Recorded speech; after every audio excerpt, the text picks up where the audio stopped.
Independent thoughts, independent life. This is Chad Benson. Tomorrow, we will hit 100 million doses our administration has administered. But I've always said, that's just the floor. We will not stop until we beat this pandemic. What does that even look like? I'm curious. I mean, there is no. This goes back to what we touched on yesterday, and we've touched on over and over again. What's the exit look like? Because we don't know where the ramp is. What's it look like? Because when you listen to Fauci and you listen to Biden and you listen to Osterholm and everybody else that works within the administration, they talk about this. It doesn't seem to be this uniformity of, look, when we get to this certain level, all bets are off. It's time to live our lives again. It's time to go back to a normal way of life, whatever that looks like now for people. Some people psychologically are going to wear a mask for the foreseeable future. Some people are going to continue to avoid crowds. Other people are just going to want to get out there and live their life. And when you listen to Biden talk, and like we talk about with his empathy buckets, always overflowing, but it never seems to be good enough, right? Like even when there's like, oh, things are good, but. Next week, I will announce our next goal to put shots in arms.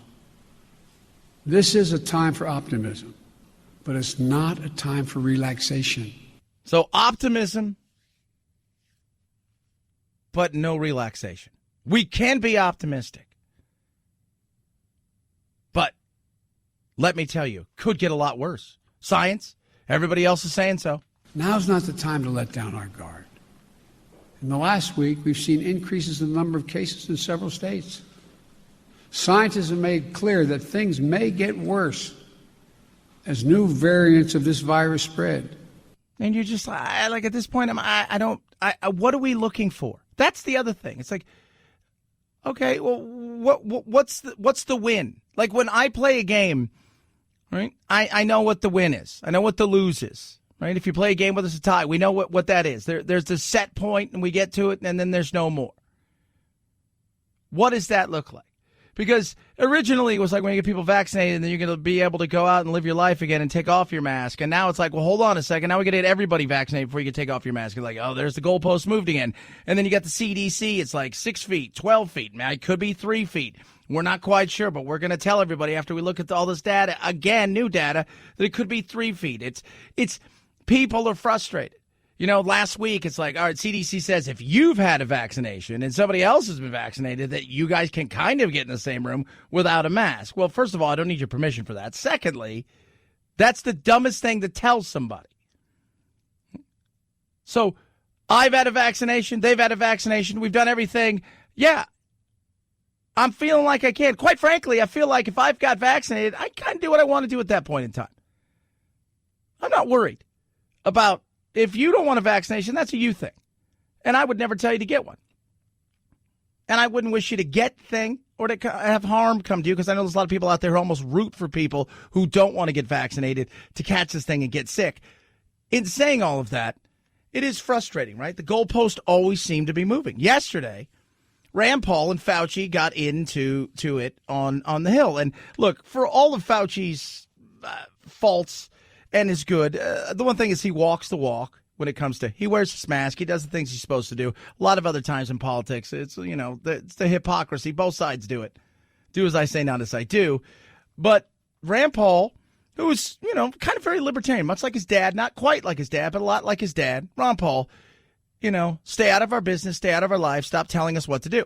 You're telling everybody to wear a mask, whether they've had an infection or a vaccine. What I'm saying is they have immunity, and everybody agrees they have immunity. What studies do you have that people that have had the vaccine or have had the infection are spreading the infection? If we're not spreading the infection, isn't it just theater? No, it's not. not. The vaccine and you're wearing 2 masks. Isn't that theater? No, that's not. Here we go again with the theater. Let's get down to the facts. Masks are not theater.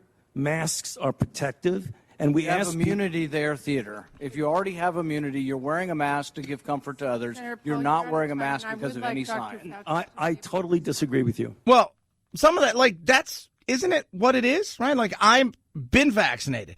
I get yesterday, the county I live in announced that today 18 and over. So on my other local show, my co-host, super hypochondriac, he can't wait to get this. Like this is like his thing, and he can't wait to get it. His wife's already got it because she's a teacher, and so that she got hers. And but I went on air live, and I got an appointment for Monday. Now I've already had it, but I'm going to get it again, just the shot. Not the shot. I had coronavirus, and I'm going to get vaccinated.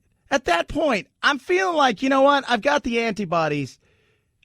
It is theater. Now, because people ask me to wear things in certain places, a lot of it's CYA, right? When it comes to businesses, all right, I get that. That I totally understand. In saying all of that, it does feel like theater, right? Like he says, once you get vaccinated, you should wear 2 masks. It seems to be like it's always changing. What study shows significant reinfection, hospitalization, and death after either natural infection or the vaccine? It doesn't exist. There is no evidence that there are significant reinfections after vaccine. In fact, I don't think we have a hospitalization in the United States after the 2-week period after the second vaccination. We don't have a death in the United States. You're not hearing what I'm saying about variants. What proof is there that there are significant reinfections with hospitalizations and death from the variants? None in our country. Zero. That's fair, right? And look, could there be a variant? Of course there could be, but we can't live on our lives anymore on there could be something around the corner. You can't live your life on there could be a monster around the corner, so let's just, for the sake of argument, not go around the corner. You can't live your life in something could happen to you on your way to work, so therefore maybe I shouldn't go to work, or I should walk to work wearing a helmet, wrapped in bubble wrap. You can't live your life like what could come next. And I get it. Look, does Rand Paul go overboard at times? Yes. But understand, there's also a situation here when you listen to all of this where people are frustrated because they feel like what the administration says and then the CDC says and the World Health Organization, none of it seems to add up. It all changes. It was 6 feet. Then originally it was like, well, really, if you want to do this right, it's got to be 12 feet. But 6 feet's good enough because that's kind of the number. This is where it's going to go with there. And now they're like, well, it could be 3 feet. And you're just like, you see the frustration? Well, because we don't have a prevalent of a variant yet. We're having one.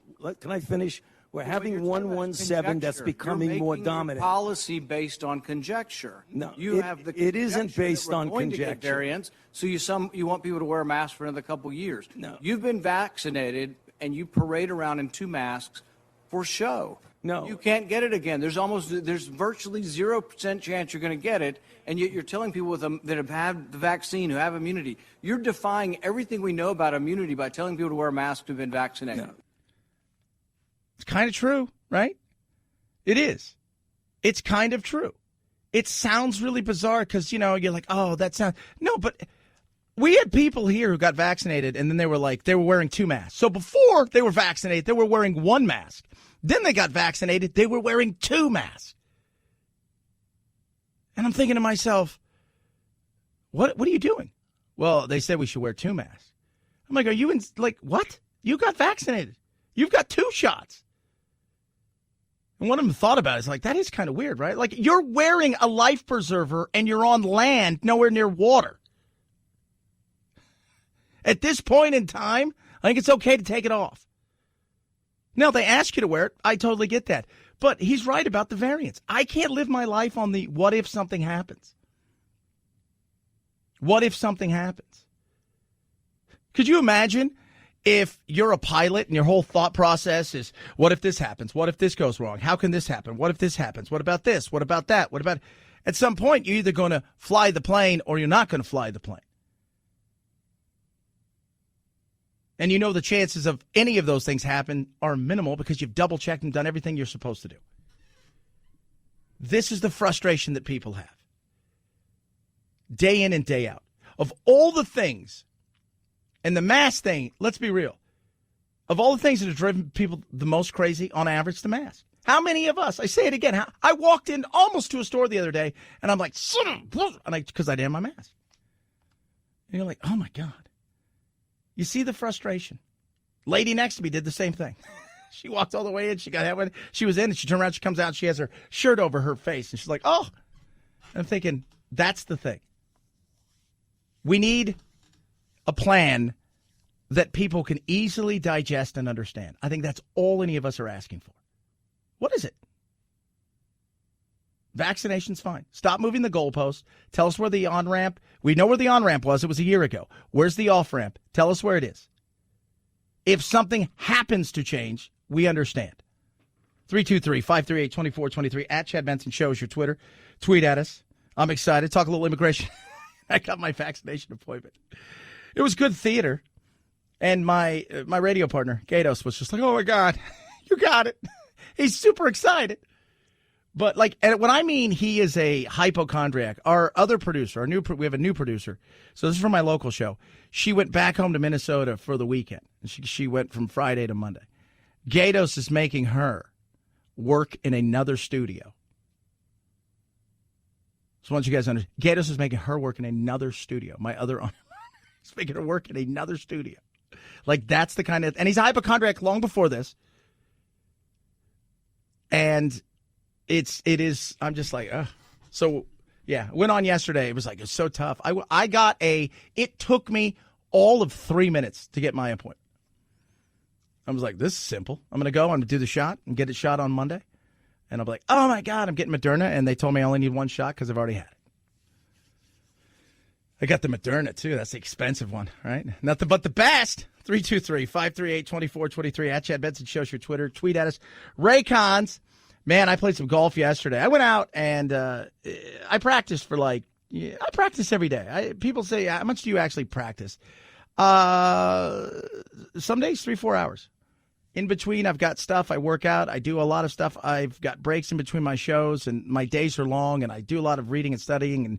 But I try to practice, even out here. I've got a putting mat, and I'll putt for 45 minutes or an hour in the early morning, and then I'll hit balls, and I've got a net and the whole 9 yards. And I love having my Raycons, and my Raycons are with me everywhere. The sound quality is amazing. The noise isolating fit.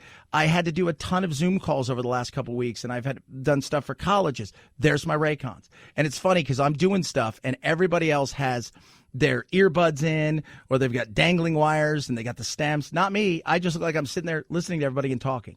That's why I love them. Noise isolating fit, the comfort. You will love yours, and the price well under $100. Get yours now. Go to buyraycon.com/Chad. Wouldn't steer you wrong. 45-day money-back guarantee. Try them. Put them to the test. Buyraycon.com/Chad. Extra 15% off. Buyraycon.com/Chad. Chad Benson Show.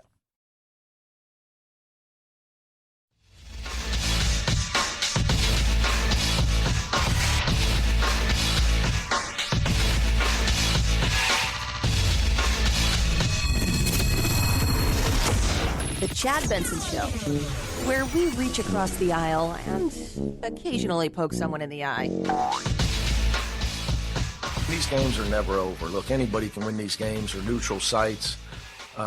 Everybody's in quarantine. The kids playing in this tournament, all these teams are playing out of their minds, and I can promise you it's not the same for the kids. Yeah, UCLA last night beat Michigan State in the play-in games. Today gets started in earnest, so by the time the show ends today, we should be pretty much my bracket will be busted. It's kind of the way that goes. In fact, I think I didn't even choose UCLA. I think I chose Michigan State over UCLA. That's how much. I just love March Madness. I do. But it feels weird because it's like, normally, right, people are skipping work today, or they're bouncing early, a little beer 30. They're going to go watch some of their games. Your alma mater's playing at noon, and they're going to have a few bevies and go to a sports bar. And I think Virginia's still the reigning champions. They're not even in this thing. They chose not to play. So it's weird, but yes, I still have Gonzaga. I've not changed my pick. Gonzaga will win it all because I think they've played the absolute most games. I was going through some of them last night because I'm on a couple of these, and I'm going through. And I'm like, how many games? Like, some of these teams have played like 10 games, 12 games. Some of them had weeks off. One team I think had 49 days between games. Are they going to play? Aren't they going to play? Should they play? They're playing. They're playing for sure. So it starts in earnest today. See what that looks like. It's big money. Money at the end of the day, it's so much about money. Like yesterday, the announcement came that the NFL signing I think an 11-year deal or 14-year deal with so it's going to be, they're moving all of the Thursday night games, I think starting 2023, to Amazon. So Amazon is going to have all the Thursday night. ESPN and ABC will have games again, and they'll host Super Bowl on their, so it's $100+ billion deal. Billion with a B. It's about the dollars at the end of the day. And that's one of the, last year, this had to kill CBS because you have to give all that money back. You have all of that money. Like, here, take this. We're sorry. Because you booked that stuff out. Like, they're trying to figure out what to do with the Tokyo Olympics. Like, I see all these commercials, and I'm like, if you're Tokyo, you've spent, 12, 15 billion, quadrillion dollars on this thing, and now you're saying, well, there's a chance that we're not going to allow foreigners to come. The athletes can come, but you're not, in the coaching staff, but you're not bringing family and friends, and people aren't coming. So you have all of that stuff. You spend all of that money. And it used to be like, oh, wow, we get to see the Olympics. Now it's like, come on. And we see all these people all the time now. Like, there's not a time that we don't see people thanks to the social media. And it's not as special as it once was. And a lot of it used to be showcasing your country. Well, every country now is all over the internet. So you can showcase the good and the bad. But having an Olympics with empty stadiums, even in the big sports, that's going to be tough. 323-538-2423 at Chad Benson Show is your Twitter.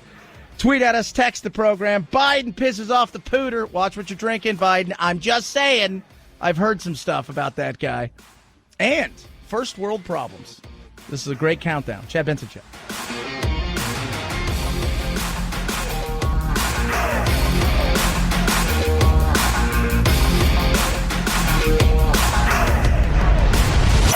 The Chad Benson Show.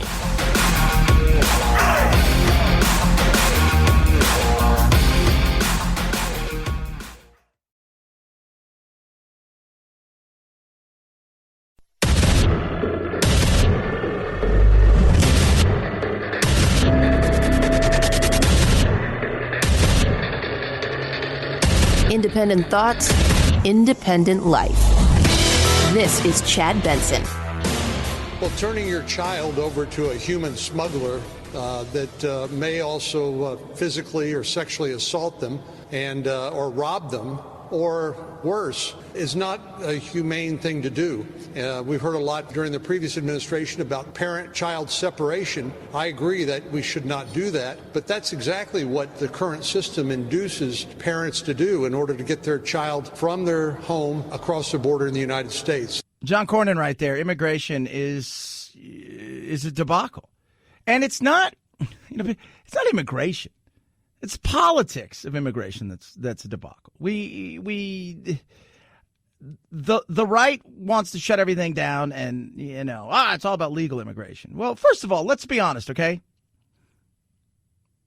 We welcome more people here legally than any other country. It's not even close. Secondly, it is about legal immigration. But we can also make things easier, especially with, farm workers and temporary visas. But we don't enforce any of the laws. And the laws are nebulous, and many places, kind of avoid them, or where our Border Patrol and all the people who are dealing with what's going down on the border, it's one of those things where they're overworked, underpaid, and definitely under manpower. They just don't have what they need. And Biden is focused, I get it, on the coronavirus. But the reality is there's issues going on at the border, and he's not paying attention. He's not. And this shouldn't be a right or left thing. This is a human thing. I mean, think about this, right? Think just for a second. We live in a world now where if you let your kid go across the street and they're under the age of like 25, you could see the people knocking at your door from CPS going, hey, your child went across the street by himself.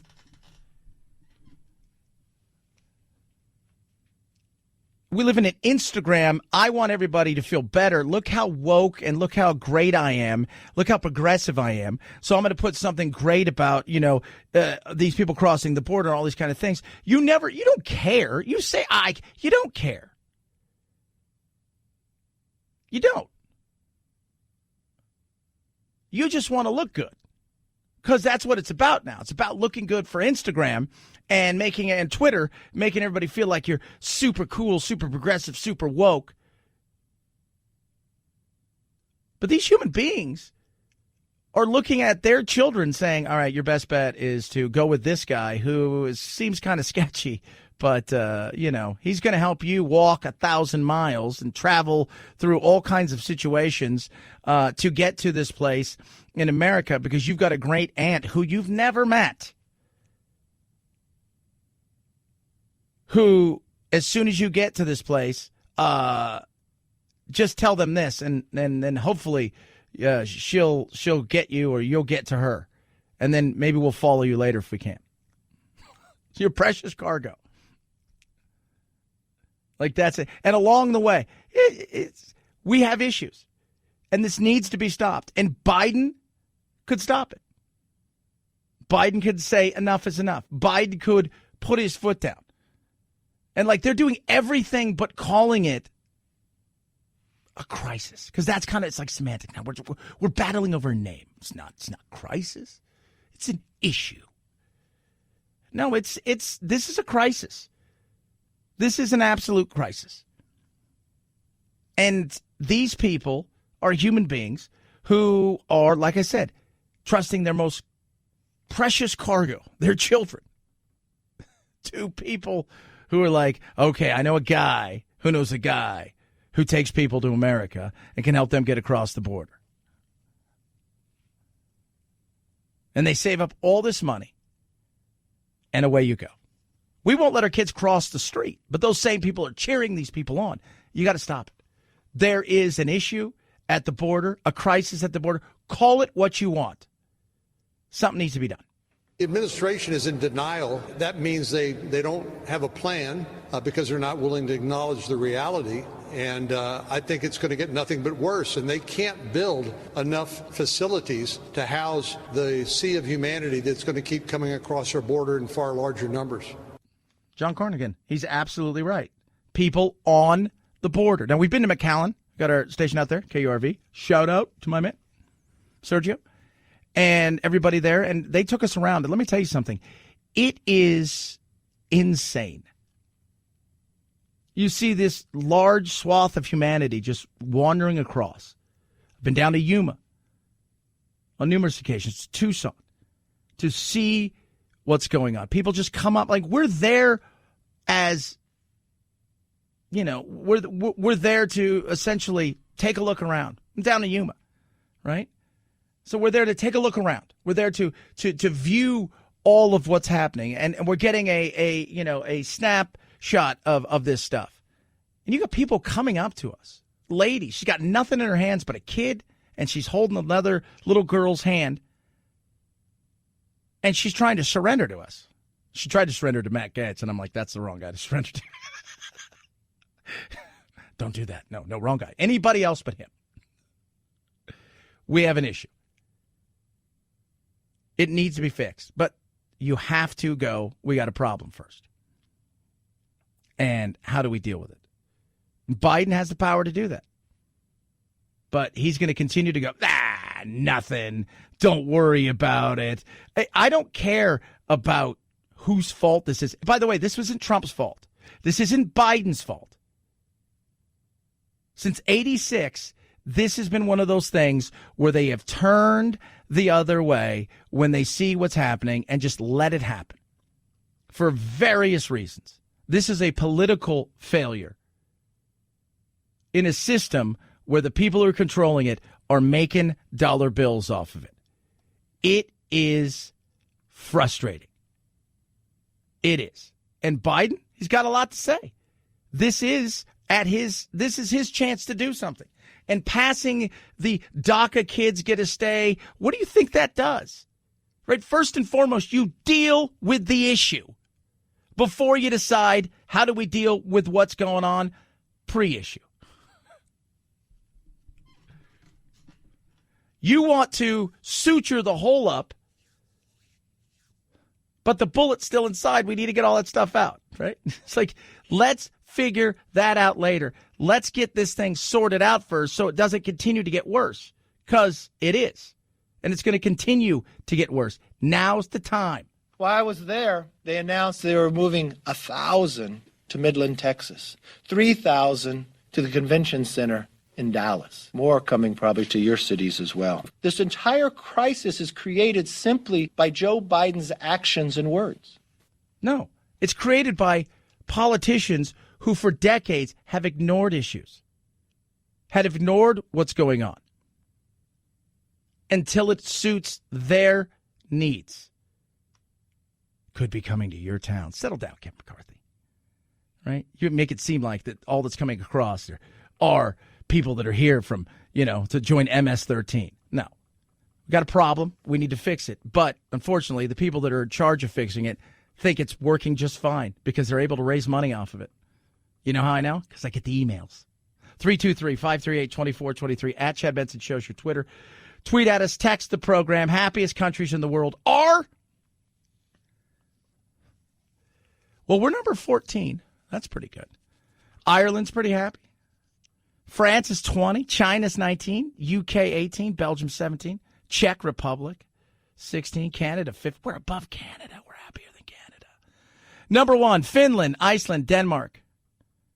Those are the top 3. You got Switzerland, Netherlands, the Swedes, yeah, for sure. The Germans, yeah, of course. Norway has taken a dip down. New Zealand, Austria, Israel, Australia. It's pretty standard. Basically, it's the West, right? Because we have West stuff.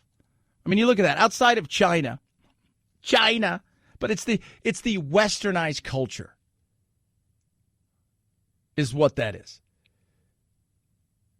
Yeah, you're kind of right, Chad. Yeah, and it's kind of what it is. Like, it's first world problems. That's what it is, first world. First world people are happy.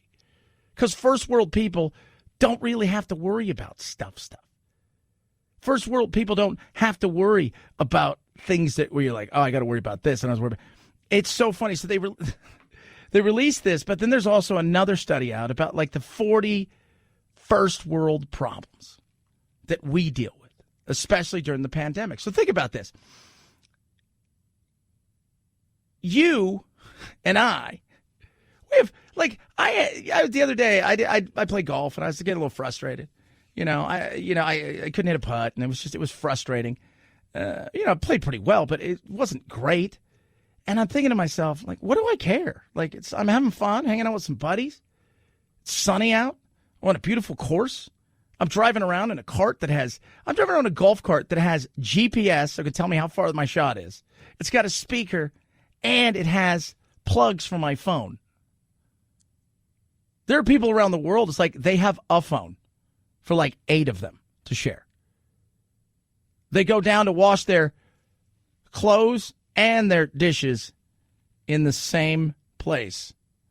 And oh, by the way, that place happens to have things in there that may decide your dinner. It's war-torn and nasty. And we're worried about things like, and this is great, this is the top 40, but I'll give you just a few of these things. Bad weather on your daily walk was the number one thing. Glasses fogging up when you're wearing a mask. Not being able to hear what people are saying properly when they're talking to you in a mask. These are things that you've got a wardrobe or a closet full of clothes that you can't wear. Right? You're like, oh my good. Next day delivery not arriving on the next day. And you're like, man, that's like, it puts it in perspective. Like, we're living pretty good. I love this one. Having bad hair roots. I don't have to worry about that. I'm bald. Having bad hair roots. One of the other things is Netflix taking too long to download or buffer. We've really got it pretty good. What do you think about it? Like, our poor have air conditioning. They get money for food, and we have an obesity problem. That's, it's not good, but, and you put it into perspective, it's pretty damn good. 323-538-2423 at Chad Benson Show is your Twitter. Tweet at us, text the program. Let's see how many of these countries I've been to. So, been to France, been to the United Kingdom, Belgium, Czech, Canada, Ireland, Austria, Norway, Germany, Sweden, Netherlands, Switzerland, Denmark, Iceland, Finland. Yeah, I've been to a lot of them. The Finns are still asking the question of why are they the happiest, because they're not a joyous people. If you've ever met the Finns, it's a cross between a little Scandinavian and a little Russian. They're very isolated, and they take a lot of pills. A lot of the Scandinavian countries are doped up. There's a reason they're happy. Oh, my Lord, Chad. Rough greens, not dope. Kind of dope for your dogs, I guess. So I was talking to my other producer, Pablo, who works on my other show, and his dog's older. He's like, dude, can I have a bag of rough greens? I want to try it. I'm like, yeah, sure. So I give him a bag of rough greens. He's like, dude, my dog is like, it's totally different. I'm like, it's a trip, right? He goes, and he licks the bowl clean. I said, yeah. So Canine VitaSmart from Rough Greens, it's this supplement. You put on your dog's, food. And a lot of us, we get dry food and we get some wet food. And none of that stuff's living. It's just, look, it's gelatinous. It's like eating a crouton. And how long has that thing been sitting there? I don't know, 6 months, a year? Who knows? This brings that food to life. Gives them all the stuff it's missing. Canine from VitaSmart gives them vitamins, minerals, omega-3, 6, 9, all of these amazing things it gives them that they're missing out on. And what that does is it makes their life better, healthier. Takes away their aches and pains. Gives them those probiotics for their stomachs and all this stuff. And it's changed my dog Doodle's life in a way that it's incredible. His joints don't hurt. His arthritic hips are so much better. It's awesome. Try it for yourself. They want you to. In fact, they're at the point where they're like, you know what, Chad? Tell your listeners, try it first. Pay for shipping. We'll ship them a free bag. So get your free bag right now of Rough Greens. Go to roughgreens.com/Chad, ruffgreens.com/Chad. You pay for shipping. They're going to give you a free bag, or call 833-MY-DOG-77, 833-MY-DOG-77. Rough Greens. Make any pet food better. Chad Benson Show.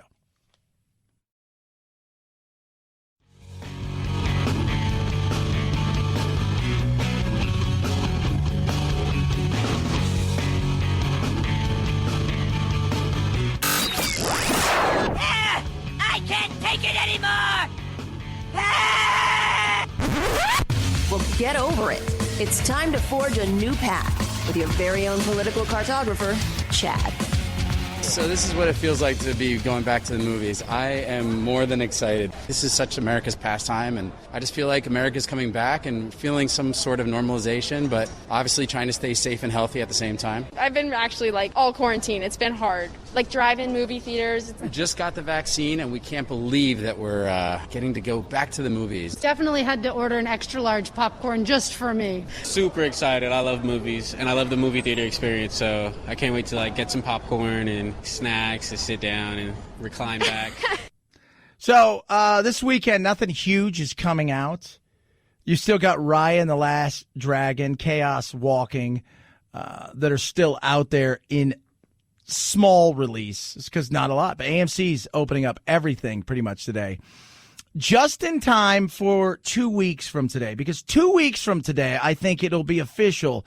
We can say the movies are back. And that's because Godzilla versus King Kong comes out. You can see it on HBO as well. That's what I'm looking forward to. Taking the kids to that. We are pumped. We're going to go see that. It's going to be awesome. Trying to figure out exactly how that works, like the Godzilla and King Kong. Because I feel like they fight each other, then they have to join forces because there's other things that are going on. And they're like, all right, we got to do this, right? We may not like each other, but we need to get together because we got to fight this thing. So that could be interesting. Because you don't want to pick a winner in that one, right? Because I love King Kong, but I love Godzilla. But I love King Kong, but I love Godzilla. Do you have a rematch? Of course. Depends on how big the box office is. But the box office, I think that weekend could be massive from what we have seen. Because that's one of those movies, I stream stuff at home all the time. I've always said, give me choices, because there's a lot of movies like I really want to see that, but I don't want to see that because I have I go to the movies, I do a whole thing, and I like my popcorn and all that stuff. But there's movies that I want to see. I'm like, I need to see that, and I need to see it in a theater. This is a theater movie. Some of them are like, I could see it, but I'm not bothered in the theater. I'd rather watch it at home. King Kong Godzilla, that to me is a theater movie. That's a big boom. The THX. That's what that is. Streaming's booming. Hey, all you cool cats and kittens. Whether it was Tiger King on Netflix or The Mandalorian on Disney Plus, streaming crossed a major milestone in 2020. According to a report by the Motion Picture Association, the number of people with a streaming subscription crossed the billion user mark last year. 1.1 billion people globally are staying home and pressing play. A lot of that has to do with the pandemic, of course, though numbers were trending that way even without it. The report also says the global box office managed to earn $12 billion in 2020, though that was down $30 billion from 2019. Yeah, and all that's China. All of that. You go look at the big box office movies this year. All of it is in China. They seem to be doing okay. Interesting. That's all I'm saying. Chad Benson Show.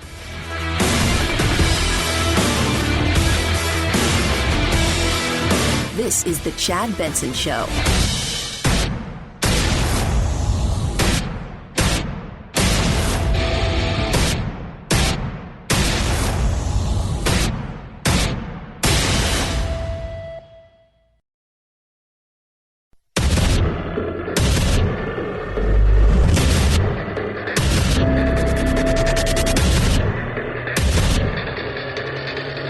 Independent thoughts, independent life. This is Chad Benson. You're telling everybody to wear a mask, whether they've had an infection or a vaccine. What I'm saying is they have immunity, and everybody agrees they have immunity. What studies do you have that people that have had the vaccine or have had the infection are spreading the infection? If we're not spreading the infection, isn't it just theater? No, it's not. not. The vaccine and you're wearing 2 masks. Isn't that theater? No, that's not. Here we go again with the theater. Let's get down to the facts. Masks are not theater. Masks are protective. And we have immunity there, theater. If you already have immunity, you're wearing a mask to give comfort to others. You're not wearing a mask because of any sign. I totally disagree with you. Okay, Fauci, Rand Paul. I totally disagree with you. You should wear a 12 mask and should hide. We shouldn't even be in this room. None of us should be, especially if you're vaccinated. If you tell me, hey, Chad, you're vaccinated, now I want you to wear 2 masks. Okay? Tell me why. Because it feels like you then gave me something that might harm other people. Okay? Are you guys not telling us something? Like, look, it's going to stop you from getting the coronavirus, but you will breathe fire. Oh, okay. You should have told me that earlier. Because maybe I'd have said, I've had it already. I'm going to get my shot on Monday. I only get 1 shot because I don't need to have 2. Because if you've had it, you've got the antibodies. And apparently it supercharges from here. My issue is, why do I have to wear 2 masks? Why do I have to wear any mask? Well, because, Chad, it's the safety of other people. All right. Well, look, I go and I do everything respectful. And I tell everybody, this last year, let me tell you something. This is where I drew the line. If I'm outside and you come up to me and you're like, you should wear a mask, you can kiss my ass. I'm outdoors, all right? Just leave me alone. If I'm going into a store and they ask me to wear a mask, I'm going to wear a mask. The place I'm at, studios I'm at, they ask me to wear a mask when I'm in common area. I do that because I respect the people, and if some of them have compromised immune systems, I understand it. They have a fear of catching this, and this thing will be the domino effect that could cause them to get not only really sick, potentially lose their life. Totally understand that. I think we all do, right? If we're honest, we can be respectful to one another. By the way, if I had a bad flu, I would tell my friends and family, I'm not feeling very good. Don't come around. Like, that's a respectful thing. The 2 mask thing. They suggested that after you got a vaccine. We had people at work who got vaccines, and then they were wearing 2 masks. And finally one day I said to one of them, I said, dude, why are you wearing 2 masks? Well, they told me to after I get the vaccine.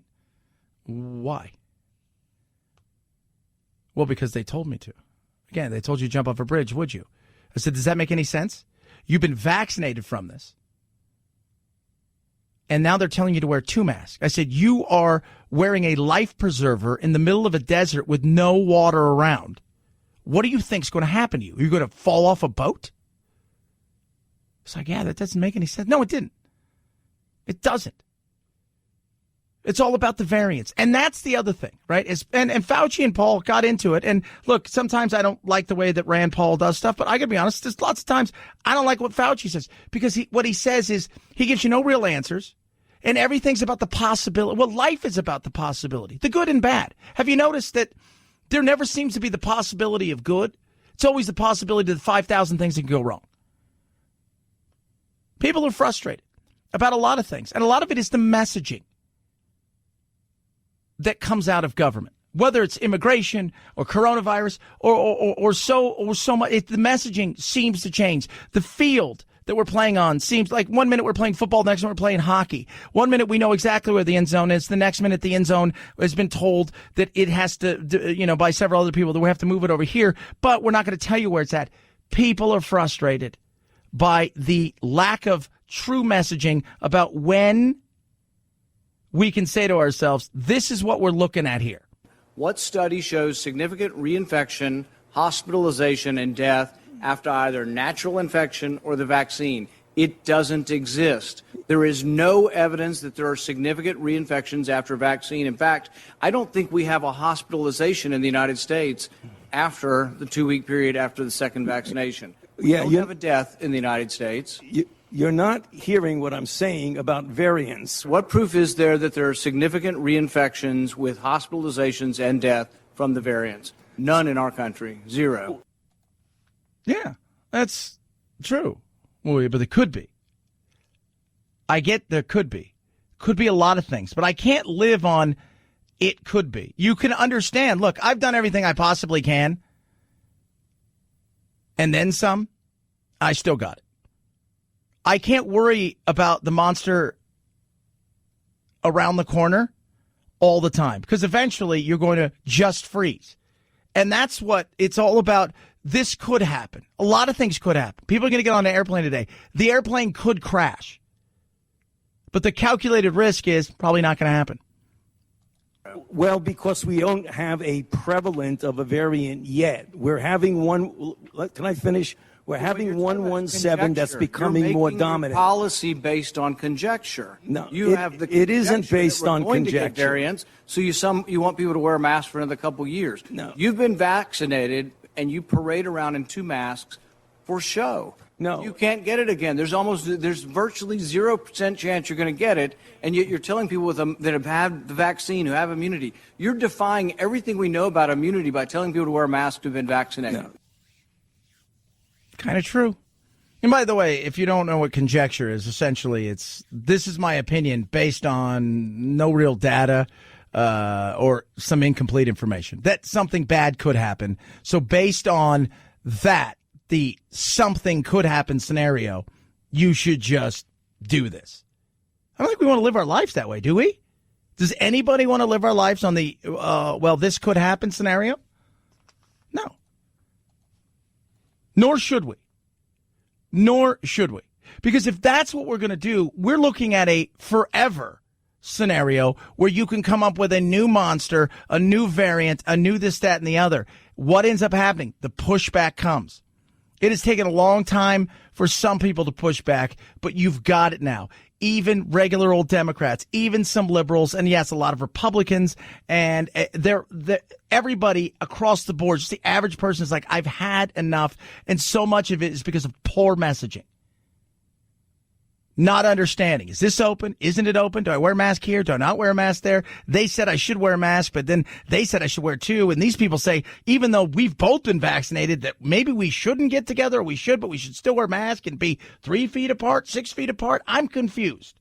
Instead, you should be saying there is no science to say we're going to have a problem from the large number of people being vaccinated. You want to get rid of vaccine hesitancy? Tell them they can quit wearing their mask after they get the vaccine. You want people to get the vaccine? Give them a reward instead of telling them that the nanny state's going to be there for 3 more years and you got to wear a mask forever. People don't want to hear it. There's no science behind it. We can debate how he went after him, but so much of that is true. The fact that the CDC came out last week and is like, look, if both of you guys are vaccinated, maybe you can get together. Look, if there's 1,000 people vaccinated and we all want to get together, I'm going to do it, because if I'm vaccinated or I've caught it and I have natural immunity to it, I'm not worried about it. And I don't know anymore if we need to listen to this kind of stuff. I think we're over that. Tell us when we can get the shots, if you want to get them, where we can get them, if they're safe, and where the exit is, and then we'll kind of go from there. Some people aren't responsible. I'm not responsible for some people. I'm responsible for me and mine. That's all I can do. But I don't want other people to have a say in my life where, hey, these people don't want to get vaccinated, or this person says we should do this, so therefore we have to live by that rule. I think you and I both know it's a bunch of crap. 323-538-2423 at Chad Benson Show's your Twitter. Tweet at us, text the program. It's getting crazy on the border. You know it. I know it. They're not doing anything about it. It's getting uglier and uglier. They're asking for help. The people that are coming across felt that this administration was going to be more lax. So the policy makers came in with a policy change, and in effect, they didn't have a plan to implement that change. You know, he just kind of swept everything off the board, and you're starting from zero. The problem is, and that's a sheriff that's on the border of the Rio Grande, right? Sheriff Joe Martinez, right there, Border Patrol. He's there. He's looking. They wiped it clean, and they just went back to the status quo before Trump got there. And I'm going to say this. You guys can blame Trump. A lot of people are, right? They're out there saying, well, it's all Trump's fault. This isn't Trump's fault. This isn't Biden's fault as far as the stuff that's going on. It wasn't Obama's fault. It's a collection of people's fault over the years and administrations who've failed to do anything, who have failed to actually come up with a cohesive plan and then stick to it. I mean, think about this. The same people who can't get immigration are telling us how we should live our lives in certain other situations. The same people that tell us, hey, you should do this, this, and this based on some of this stuff and the possibilities. Because if that's what we're going to do, well, the possibility is 1 billion people could come here. Well, that's insane. Well, we better live like it could happen. That's conjecture, people. We've got issues. We can see it. Crisis, issues, problem, whatever you want to call it. And this administration just goes, whoosh. All right. We're doing this now. Well, what is it? Nothing. Pathway to citizenship. What do you think is going to happen?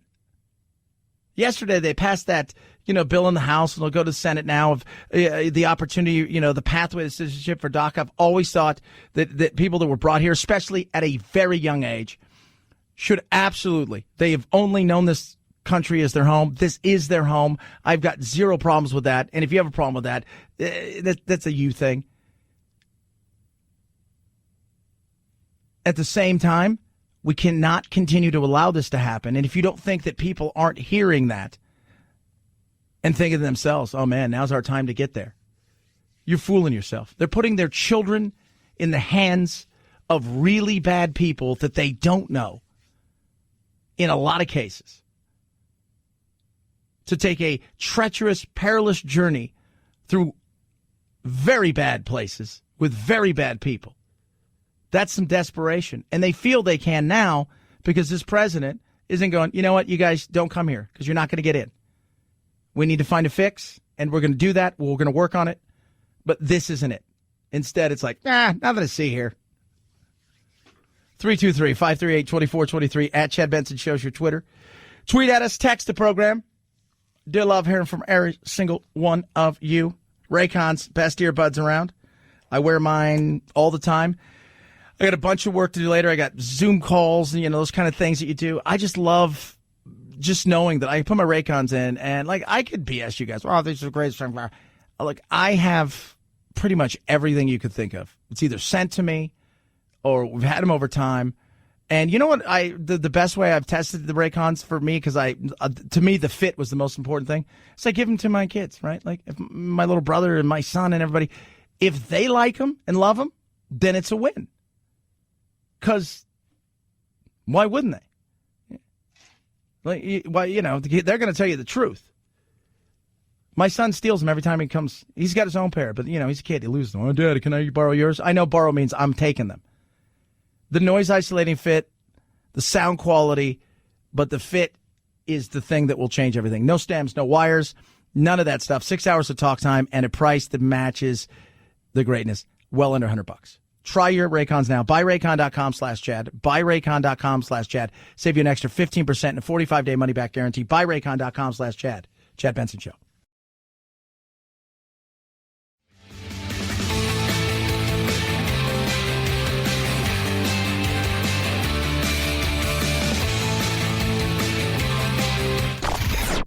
I'm so tired. I'm exhausted. If you're part of the politically exhausted majority, don't fear. Your time to be validated and rejuvenated is here. Wake up. It's the Chad Benson Show. 5, 4, 3, 2, 1, 0. Ignition. Liftoff. Now it's time to find out what's trending. What's trending? Yeah, what does that mean? I mean something, right? Like it's trending on the old internet. What's trending? All right, let's see what's trending. Start on Twitter where everybody hates each other, which makes us all laugh. What's trending over there, kids? NC-17. So apparently it's a rumor that the 1993 dramedy, Mrs. Doubtfire, had an R-rated and NC-17 rated parts that were apparently taken out, obviously. That they shot some stuff that didn't make it, that it was like, whoa. Again, it's a rumor. We're not quite sure if this is true. It's just a rumor. But you don't know. Trump flu, because, you got to do that. Because if you call it the Wuhan flu, you're bad, you're racist, you're evil. But that's the way they used to do things back in the day, by the way. You guys realize that Ebola is a river. It's just not those aren't some sort of molecular, structure. It's a place. Oh, it is? Yeah. Hashtag Chicken Joe is trending because he pissed off the pooter. And when you piss off the pooter, you better watch what you're drinking. Just letting you guys know that. If I'm Joe, I'm like, you guys better really bring in the food taster people. Head on over to Google. Biggest thing trending in the last 24 hours, Justice League Snyder cut. So Zack Snyder was originally doing the Justice League, and they pulled him off, and then Josh was Whedon or Weldon, whatever his name is. He finished it. This is his version of the movie, which is 4 hours long. 4 hours long. I don't know if I have 4 hours. DC just doesn't do what Marvel does. I'm sorry. They just don't. Their stuff's not as good. It's not. It's not. It's just not as good. It looks like it's made for TV. But 2 million people. I had people yesterday who was like, I can't wait to watch this. I'm like, really? Are you serious? You have 4 hours for that? Critical race theory. Civics education curriculum will expressly exclude critical race theory. We'll touch on that because that's always fun. You should touch on it. Alexi McCammon, she was the editor for a whopping 14 minutes or so of Teen Vogue. And then apparently, as things happen, stuff surfaced. And then lo and behold, you're in trouble. And there is no forgiveness. And there is nothing that you can do that will save you from past evils. Touch on that straight ahead as well. It's the Chad Benson Show.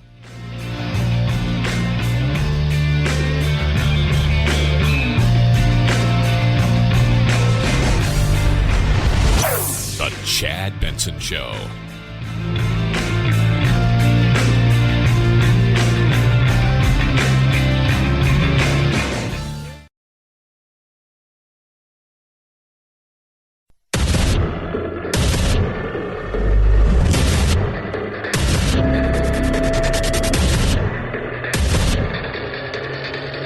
Independent thoughts, independent life. This is Chad Benson. said, do you want to clear up the Piers thing again? I said, hey, if you want me to, I will. How do you feel about maybe one of them doesn't agree with you? And I said, well, that's all right, too. Okay, thanks. And then Cheryl asked me these questions, which I didn't know, and they were written questions. And I'm like, I've been set up. Don't try and cry, because if anyone should be crying, it should be me. And I went like, how dare you all do this to me? I'm your sacrificial lamb. Sharon Osbourne, which, by the way, CBS has to pay out apparently some big money to her because of The Talk, that show, all over Piers Morgan. Right, so Piers Morgan comes out, Meghan Markle, that whole thing. I don't believe what she said, and I think it's a bunch of crap. And, of course, Piers storms off, and he's out. But she defends him, right? And you've got people who are talking to her on the show about that, and she defends him, right? Like it's freedom of speech kind of scenario. And it's so funny because one of the co-hosts, Cheryl's like, he's a racist essentially. She's like, well, show me, because it's about proof, right? Like if he's a racist, or is he a bigot? Because racism's power. I mean, is he doing stuff to make sure that people of color don't, move up the chain or I mean, it's show me the, or does he say bad things? And show me the racist side of him. And, they got into it. And for me, at 68 years of age, to have to turn around and say, I ain't racist. I will ask you again, Cheryl, and don't try and cry, because if anyone should be crying, it should be me. This is the situation. Yes. You tell me where you have heard him say, educate me, tell me when you have heard him say racist things. Educate me, tell me. And because of that, of course, you're in trouble and you're gone and away you go and blah, blah, blah, blah, blah, because you just can't do that. You can't question. And it should be, let's question. Are you really a racist? Are you? So she's out, and CBS, because you have to now. I mean, you have to agree now with everything. It's like, oh, absolutely. No, it's free speech. You have the right. And she even said on the show, I don't really know, if I don't know if Meghan Markle was telling the truth, but that's his opinion. Everybody has opinions, right? But no, you can only have a certain amount of opinions now. I lost it even further. Cheryl's my friend of nearly 11 years. I was so angry. I cannot begin to tell you. Not with Cheryl, not with Elaine, not with anybody, but a company that I've worked at for 11 years, because I think that CBS was so horrified with Piers for the things he was saying. Because remember, Harry and Meghan, it's the CBS interview. I had sided with Piers, so it's the cancel culture, isn't it? Throw her under the bus. Yeah, throw her under the bus. That's where we are today. It's you've done something, and you've got an opinion, and the opinion it's not on the woke side of stuff. It's an opinion that differs from where we think morally you should be, or whatever BS that they're throwing at, progressively should be at. How dare you even question Meghan Markle? How dare you? That maybe she wasn't. I said it. I saw it. I'm like, you ain't tell the truth. She's an actress. I'm buy into it. Piers Morgan stormed out, and of course, this is the best sound of the year. Like, he doubles down. He doubled down. I believe in freedom of speech and the right to be allowed to have an opinion. If people want to believe Meghan Markle, that's entirely their right. I don't believe almost anything that comes out of her mouth, and I think the damage she's done to the British monarchy and to the Queen at a time when Prince Philip is lying in hospital is enormous, frankly contemptible. If I have to fall on my sword for expressing an honestly held opinion about Meghan Markle and that diatribe of bilge that she came out with in that interview, so be it. I'm like, yeah, I like that. And, that's how my uncle and we had a long conversation last night about, the craziness of cancel culture. And we got into Alexi McCammon, who was the Teen Vogue editor for an hour and a half, until they, found tweets that she made when she was like 16 years old. Of course, there's no coming back from that. You can't. Said something about Asians, and apparently it was a homophobic tweet. And at one time, there was a picture of her dressed as a Native American that disqualifies you from everything ever. Why? Why does that disqualify you? Because you hurt somebody. Who? Who'd you hurt? I mean, honestly, who did you hurt? Were you putting that outfit on because you're like, I can't wait to hurt people's feelings with this? Were you doing that? Do you want to know the insanity of where we are? Bill Crystal tweeted out, what kind of world do we live in that Alexi McCammon lost her job and Andrew Cuomo still has his? Because Andrew didn't hurt anybody's feelings. Because it's all about feelings. We live in a world now where facts don't matter. That what you did at 15 and 16 is who you are forever.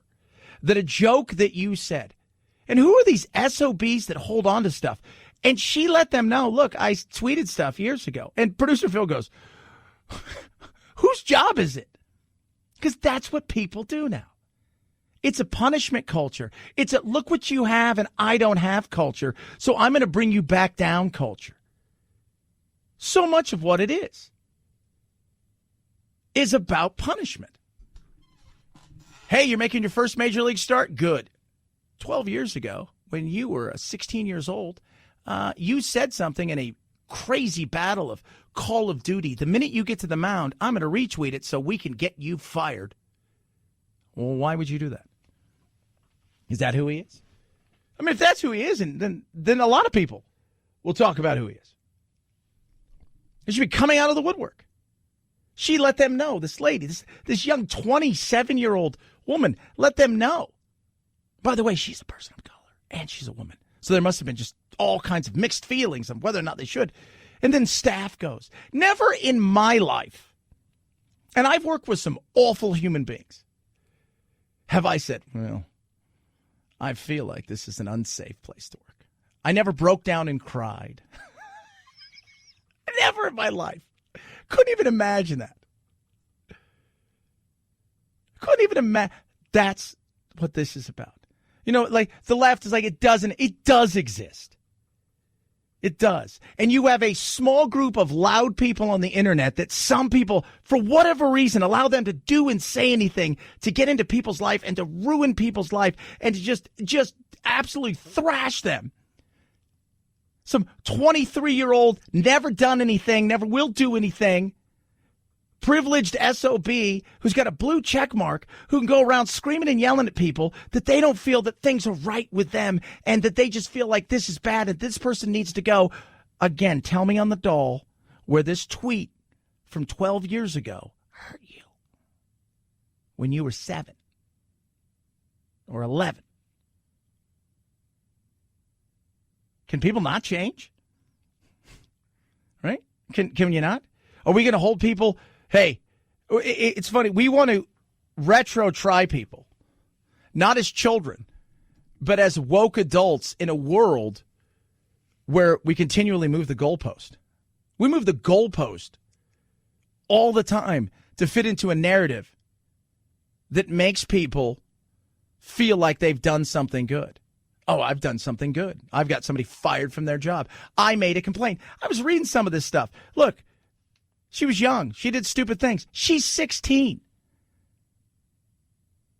If she would have stole a car and beat somebody up, she would have been probably tried as a child. And they would have sealed the records. But not today. She let them know. Condé Nast, who publishes it's all digital now, Teen Vogue.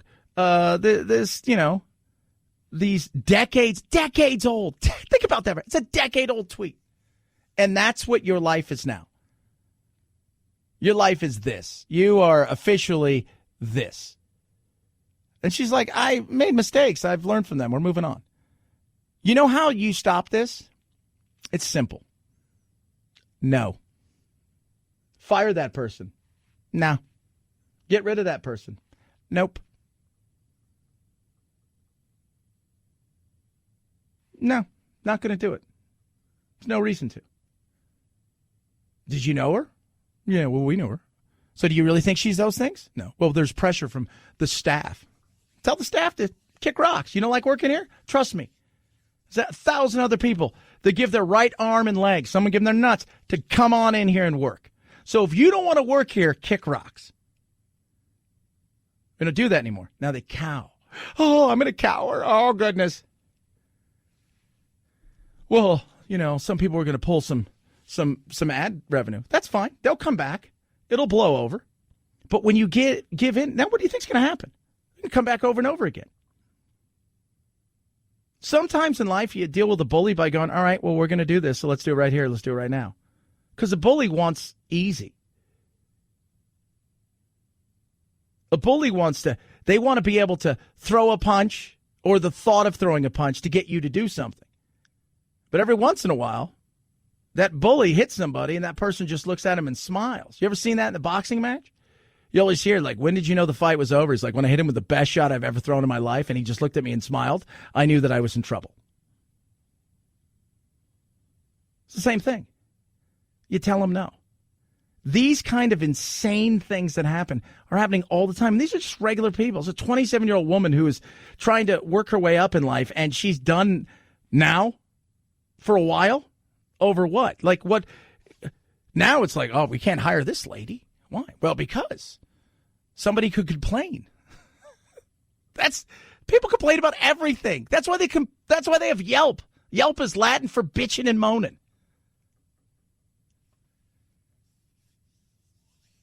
It's enough. Some of this stuff has to stop, and it stops when you say no. And it's funny, because as long as you're on the woke side, you can say some of the most insane things. The right tried to do it for years. They were never good at it. They were never good at it. They don't try anymore. They're like, no, it's like, fine, that's free speech. But people look for things to bitch at. Here's a perfect example. Claiborne Griffin. He's a white dude. And Bill Burr said some stuff at the Grammys. He's pissed people off. That's what he does, which makes me go, that's why I love Bill Burr. Because he's at a point in his life where he's like, I'm uncancelable. Right? Like, as far as you don't like what I have to say, then you can scroll away. And if you try to get me canceled, my fans will be like, no, kick rocks. But this guy tweets out. In fact, when we come back, I'm going to tell you what he tweeted. It's a white guy about Bill Burr and how they use this game. And words matter, and that is control. And when you can get people to do stuff or get people afraid to say something or to have an opinion, that's a victory for them. And that's scary. That's fascism. That's totalitarianism. That's scary. And it's happening more and more. I'm listening to golf the other day, and David Faraday say something, and I'll tell you what it is when we come back. And I'll tell you what, the first thing I thought is, he's going to be canceled. And it had nothing to do with what people thought it was going to be, but it was just like, somebody's going to take it that way, and he's going to be in trouble. 323-538-2423, at Chad Benson Show is your Twitter. Tweet at us. Rough Greens. Give it to my dogs. It's like steroids on dogs. It's like dog steroids. It is. It feels like it. It's not, though. It's just the stuff that your dog doesn't get in his food. So your dog doesn't get the vitamins, the minerals, the nutrients. You think, oh, yeah, it does. It says on the bag. It doesn't on the bag. On the bag, the reality is it's meant to sit on a shelf for a year or two. It doesn't have all the good stuff. So K9 Vitasmart, just it goes in there, and it's just you sprinkle it on the food. The dogs love it. They lick it up. We've given it to our cats. I've given it to Winston, my big lizard. It's got vitamins. It's got minerals. It's got probiotics, omega-3, 6, 9. It's got all these great things, and it helps with joint pain, just overall health, and it has made my dog Doodle's life 1,000 times better. You know how I know? Because he's still here. Because a year ago, we thought about putting him down. His arthritic hips, his fatty tumors, not anymore. He's happy. He's bouncy. I got home last night. He was like a puppy, turboing around the house. Can't see. Doesn't fix that. But it was hilarious watching him run around. Now's your time to try it. Get the bag for free. Go to roughgreens.com/Chad. All you have to do is pay for shipping. ruffgreens.com/Chad. Roughgreens.com/Chad. Go there, pay for shipping. You get a bag for free. Or call 833-MY-DOG-77. 833-MY-DOG-77. Rough Greens. We make any pet food better. Chad Benson Show.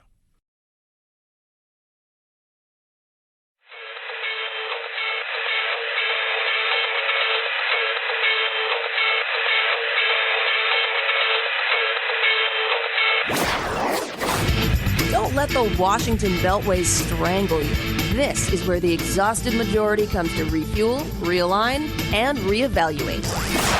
This is Chad Benson. It's not what a good person would do. It's not what anybody who has a conscience or a moral compass would do. He would never put one of his daughters in the position that, I was put in. That right there is a woman. It's Liz, whatever, talking about, Cuomo and the stuff. He's not a good person. Would never do something like that. Cuomo still has his gig, right? Still has his gig. Still has his gig. Think about that. People out there who did stuff 10 years ago that didn't harm anybody, was stupid at the time, get in trouble. Alexi McHammond, we've been talking about her, and she's 27, right? Like she's a political pundit, like she's been on MSNBC. She worked for, she covered the Biden campaign. She worked for Axios. Love Axios. And then she was even named the Emerging Journalist of the Year. They got to take that back. And she's black. Oh, my God. So she was going to be the Teen Vogue top editor, right? And they found tweets, which she had alerted them to. And, of course, now it's troubling. Like before, like when she was working with Biden, wasn't troubling. Or covering Biden's campaign. When she was with MSNBC and NBC, it wasn't troubling. But it's troubling now. You can't get away with stuff. Well, let's not get away with it. She was 16. Let's all move on with our lives. Well, she did some other things. I get that. Claiborne Griffin said this about Bill Burr. Of course, pisses everybody off. While I'm not suggesting Bill Burr is a racist, because Bill Burr is married to a black woman, a white man having a non-white wife can sometimes be a sign of racism. So while you shouldn't assume someone isn't racist just because they own a minority sex servant, they may very well have one because they're racist. Think about that. In which case, Bill Burr's wife, black, said, "Bitch, shut the blank up." Got away with it, saying stuff like that. He says, "Well, I'm not talking about you guys." No, you mentioned his name. I feel like you're talking about it. This is the insanity of which we live in. This kind of crap right here. Over the weekend, David Faraday, golf guy, who I love, he's hilarious. A guy hit a bad putt. He said, well, he went a little limp-wristed. And I thought to myself, he's going to get canceled for that. And it has to do with the fact that he just kind of let his hands go, but it doesn't matter. Because that's what we live in today. Context, none of that stuff matters. Feelings matter more than anything else. It's not a good way to run anything. Chad Benson Show. This is the Chad Benson Show.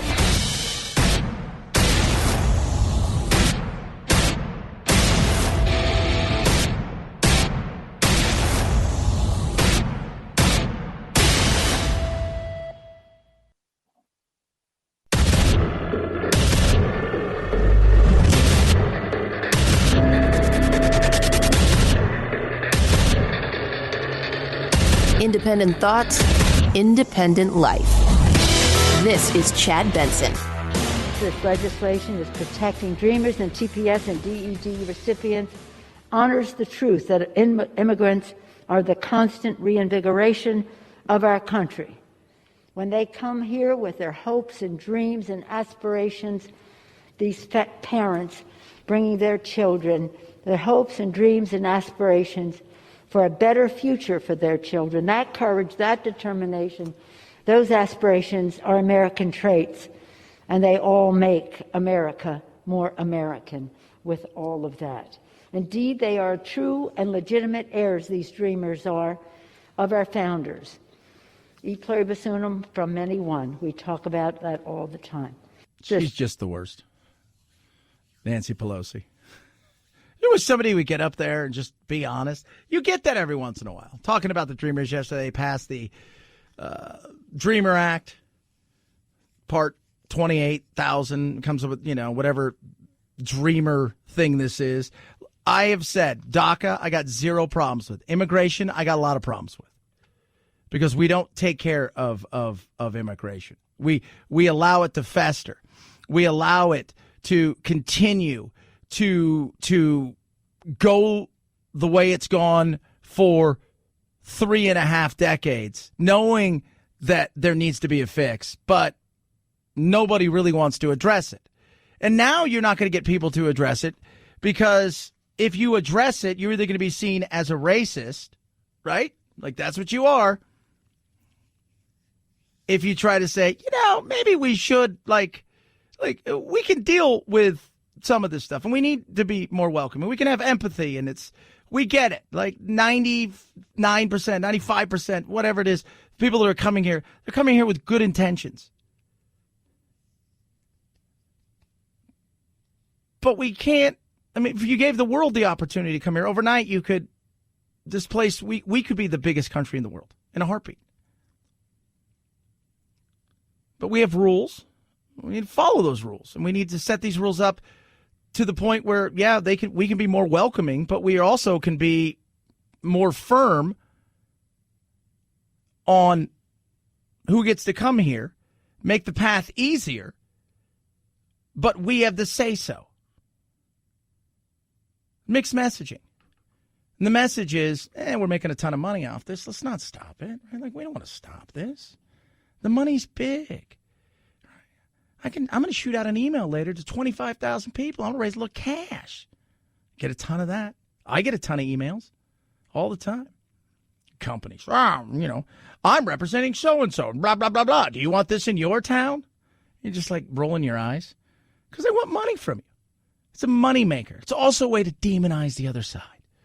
Oh, the Republicans are all hateful people, and they don't want people of color here. And the other side's like, they're going to let everybody come here and take everything away from you. You just shake your head.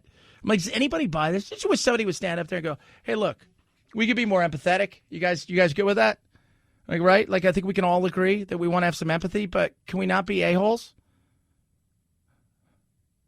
Can we not be stupid? Can we fix this right now and actually enforce it? Can we do that? Can we say, yes, we need to have a pipeline of immigrants and a meritocracy in some cases of things that we lack here in this country? You mean you're talking about, I'm talking about also the uppers. We need that. It's the reason that the H1N, which visa was it? The H1 visa or whatever, that they were bringing people over here from a lot of places who had the skills that we didn't have. So we're letting kids go to school, and they're like, I want to major in, feminist studies. It's like, okay, this guy majored in code, so he has a job. And you're an assistant librarian, part-time. Chad, it's not very nice. Librarians are very important. It's just the reality of we need that. But at the same time, we need a border that's strong. We need a secure nation. We need to know that, look, there are ways of going about doing things. And while you may be desperate, there's still a path that you have to abide by. And instead, it's just ignored. And then the problem gets bigger. And then it's ignored more. And then the problem gets bigger. And then it gets to the point where we just don't even acknowledge it. Or one side says it's the biggest crisis in the world. And that depends on who's in power. Trump's in power. Obviously, those are cages. If Biden's in power, it's summer camp. If Trump said it's summer camp, they would have said, yeah, sleepaway camp. Yeah, Crystal Lake. See what I did? A little horror stuff right there? A little monster stuff. And the whole, we're doing this because they're just a man. Look, these kids, so many of them come here. And they were little. They've only ever known this country. They don't know any other country. This is their home. Zero problems with that. Making people Americans and giving them a pathway there for that, zero problems with that. But right now, we're dealing with people that are flying over the border at a high rate of speed, who are coming here because they're hearing this and they're thinking to themselves, this guy has rolled back all of the stuff that the mean guy did. And so now's the time to get over there before they close it again and another mean guy or gal comes in. Enough. Fix the problem. We don't have an immigration problem. We have a political problem. That's the biggest problem with most of the things that happen here. 323-538-2423 at Chad Benson Show, your Twitter. Tweet at me, text the program. Love hearing from every single one of you. Yesterday, Fauci, Dr. Fauci, and Rand Paul, they got into a kerfuffle. You're telling everybody to wear a mask, whether they've had an infection or a vaccine. What I'm saying is they have immunity, and everybody agrees they have immunity. What studies do you have that people that have had the vaccine or have had the infection are spreading the infection? If we're not spreading the infection, isn't it just theater? No, it's not. not. The vaccine and you're wearing 2 masks. Isn't that theater? No, that's not. Here we go again with the theater. Let's get down to the facts. Masks are not theater. Masks are protective. And we have immunity there, theater. If you already have immunity, you're wearing a mask to give comfort to others. You're not wearing a mask because of any sign. I totally disagree with you. Of course. Fauci. Now, do I think that some of it's theater? Of course. It's like, you know what else is theater? The TSA. Producer Phil, you've flown a lot. Do you ever walk through there and think, I feel safe now? No, I don't. No. They couldn't find their ass if their hands were tied behind their back. When they do catch something, it's luck. That's it. It's luck. They're not. They didn't go out and hire like the greatest people. Like, man, we got to get the best. Like, they didn't get Sherlock Holmes or like Columbo. They got. There's a bunch of people that it's like, it's like I was either this or I was going to drive a bus. It's like, all right, here's. So people are just so going to be hating on me. But I'm being honest. Do you ever go there and think, I feel safe now? No. It's like that's 9/11 is going to happen again. You know where I worry? Underground. I mean, under the airplane. That's where I worry. Who's putting stuff on? Because you're not walking through anymore. And by the way, if you're walking through and it doesn't matter. You say, I'm taking over the plane. What do you think's going to happen? You can get your ass whooped, right? You may have a bomb, but you're not flying it into anything. Not there. It's a placebo effect. The mask, for a lot of people, it kind of feels that way. But this is a battle over some wackiness of how many masks do you wear? How many feet apart should we be? What happens if I have a vaccine and I've had it? But you're telling me I can only be in a room with 1 or 2 people that have also had the vaccine and had it? Kind of thing. It's crazy.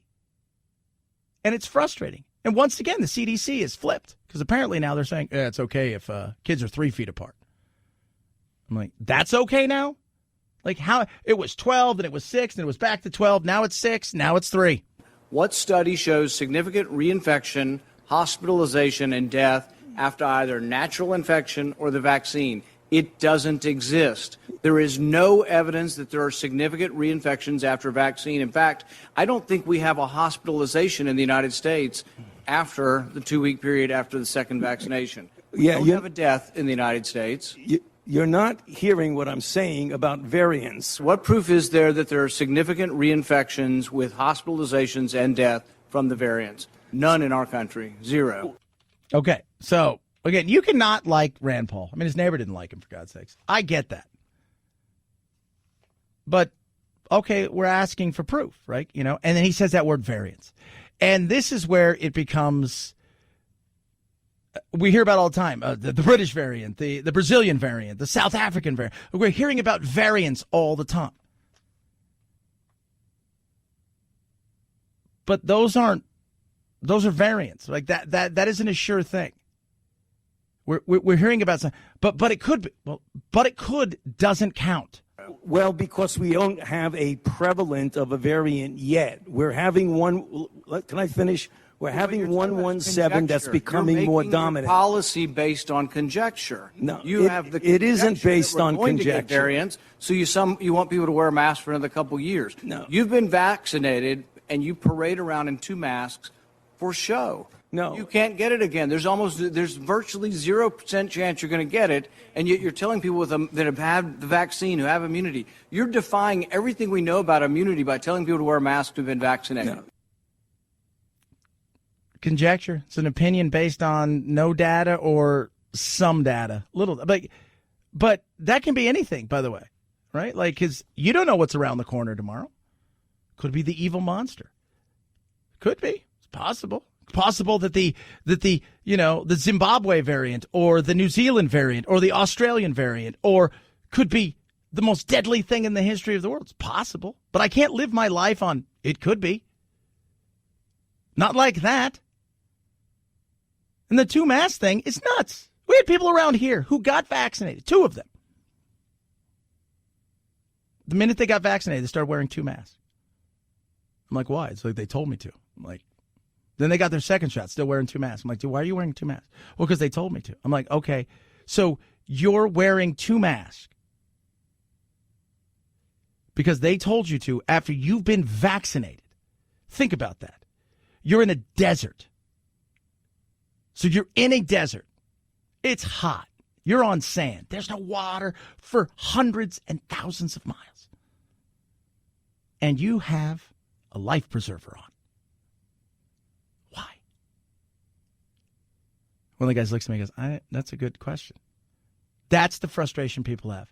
Messaging is so important, whether it's immigration, whether it's this, and the messaging changed. Again, CDC today, school space can now open 3 feet apart rather than 6. What changed? What changed? Just curious. And it's only for children? It's not for adults either? I mean, that's the frustration that people have. If you don't have good messaging, after a while, all the things you say, even if it becomes good messaging, will fall on deaf ears. 323-538-2423 at Chad Benson Show is your Twitter. Tweet at us, text the program. Raycon, best earbuds around. Love my Raycons. Listen to them all the time.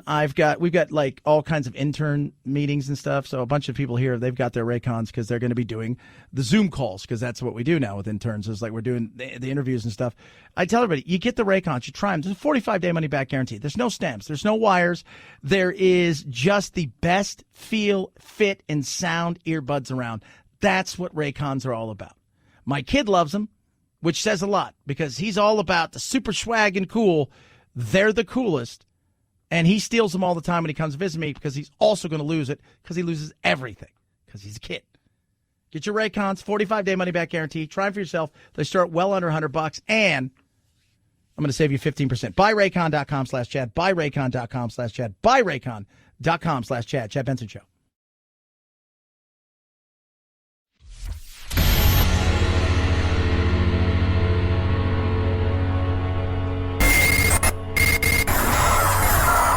No fake outrage here, just the real thing. The Chad Benson Show. Fake outrage. They ultimately found was there's really no big difference in cases among students and staff. So the study really reaffirms what we've been saying, which is, whether it's 6 or 3 feet, schools can open safely and not really see any major outbreaks in those environments. Florida didn't have the super spreader event that everybody thought they were going to have when they kept schools open. They didn't because it's Florida, and they have a different kind of immunity. They have immunity to a lot of stuff. But why? Well, now it's 6 feet. No, now it's 3 feet. Just let kids be kids. And especially if you had the vaccine, just let them be kids. And that's where the parent comes in. The parents like grandma and grandpa are living with us, and both of them have bad health situation. So, well, then maybe your kid needs to stay home until this thing gets really sorted out. That sounds like it's more important. That sounds like it's a more important thing. And one of the perfect example. So, where I live out in the middle of the boonies, we had this cool kid named Jaden who comes over and he wants to be a herpetologist. He loves lizards, so he cleans the cages and he works with the lizards during the week because I spend so much time traveling and I'm doing all these things. And his sister and their little brother were pulled out of school this year because Grandpa was living with him. He just passed away of old age. I know it's not exciting as COVID. He was like 95 or something. But they didn't want him to get sick, so they made the decision, the kids, hey, we're going to homeschool you guys this year because we just don't want that, even though your schools are going to be open. And they're like, that's fine. Right? That's fine. So you make those decisions based on your specific needs. But 3 feet now. It's 3 feet. Well, why? Why? What changed? I mean, this is the thing where you're just looking at, and think, how did this go from 6 feet to this, that, and the other? Now it's only a small risk. Is it only with kids? Is it with adults? We need more clarity here. American Academy of Pediatrics has been recommending 3 to 6 feet already, and World Health Organization was saying 1 meter, which is 3.3 feet. So this is not fully new. Again, it's a small increase in risk, really outweighs, this idea that we can keep these schools open finally. Dr. Brownstein, not to be confused with Dr. Goldtooth, but so others have been recommending it, but we've now just decided to. It's clear messaging. That's just it. Just like just say what it is that you mean and get it out there. Let people digest it and then make the decision that they feel is right for them. Shouldn't be so hard, but it is because politics. 323-538-2423 at Chad Benson Show is your Twitter. What do you hear what a pastor said? This should piss people off. Chad Benson Show.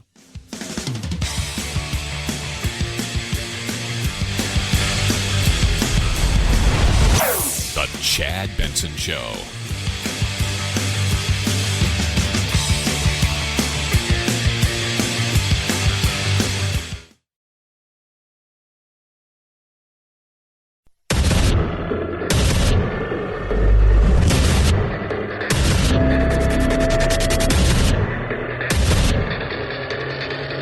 Independent thoughts, independent life.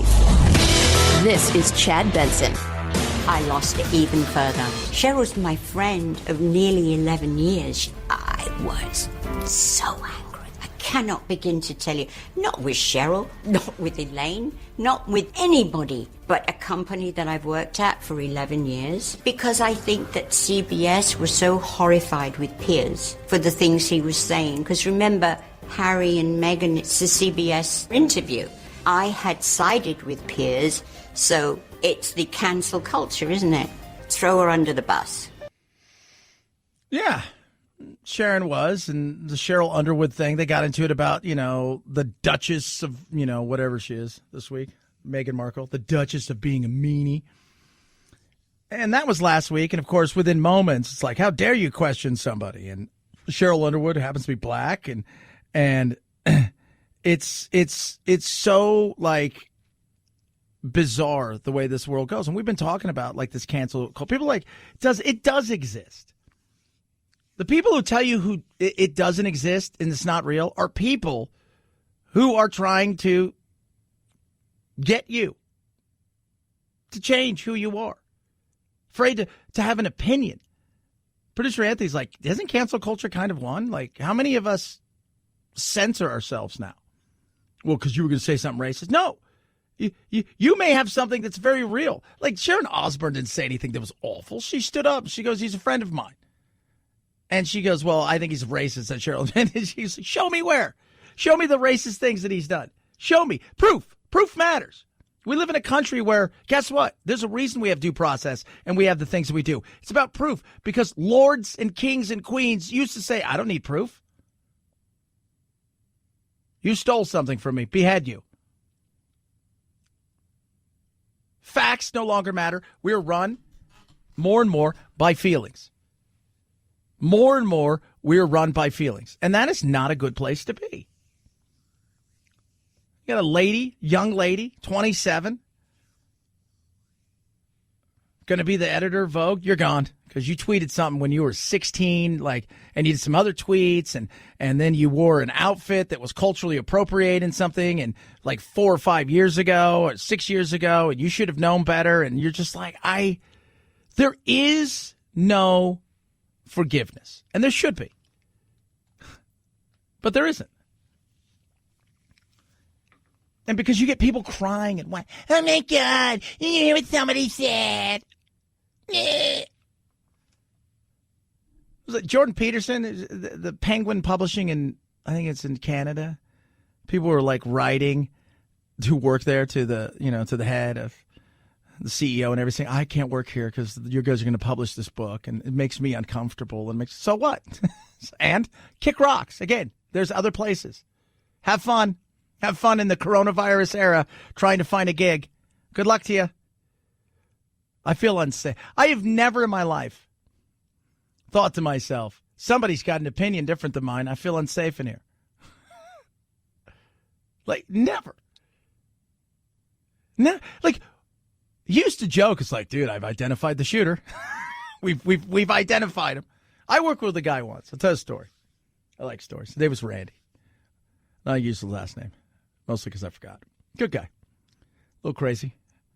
I'm not going to lie. He had that kind of lazy eye. You know, like, Randy, are you looking at me? Randy was an assistant. He was a broker at one time, but then they bust him down to an assistant because he wasn't very good. He was good at doing, like, the stuff, but he couldn't sell it. He couldn't sell you anything at all. But he was knowledgeable. But he had, like, a weird relationship with his wife, and she cheated on him, and the guys that he worked for, that he was an assistant for, they used to bust his balls all the time, and you know, it was dude kind of like frat culture. But I used to always say all the time, man, Randy's gonna flip out one day, and I used to tell Randy, remember, dude, I was always nice to you. Like, I was totally nice to you, and so, like, if you flip out, I'll be like, I'll tell him, just wing me, I'll tell him your story.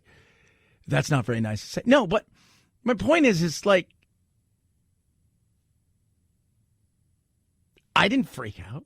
I didn't go like, oh, people are saying things that I didn't like and stuff, you know.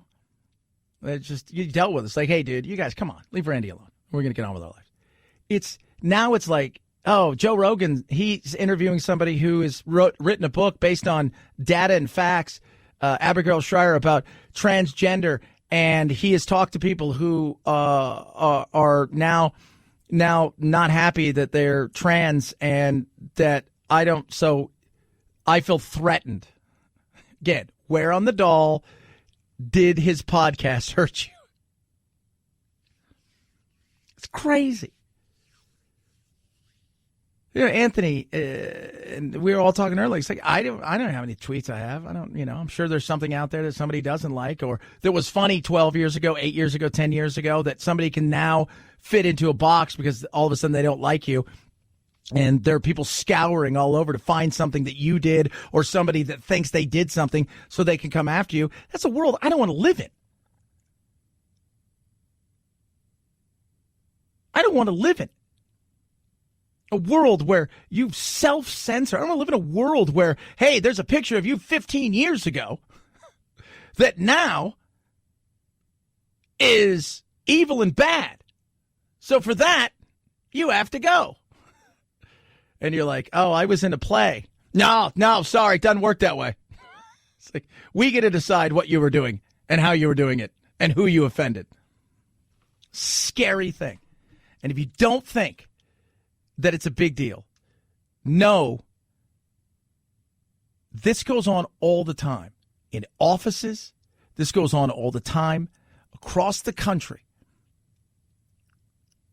in little ways that we don't hear about. Because the guy tweeted something 4 years ago and he works at State Farm or Liberty Tax or Subway, and now it's people like upset about him. I know you. I'm going to show your boss, because that's the new I'll get even with you.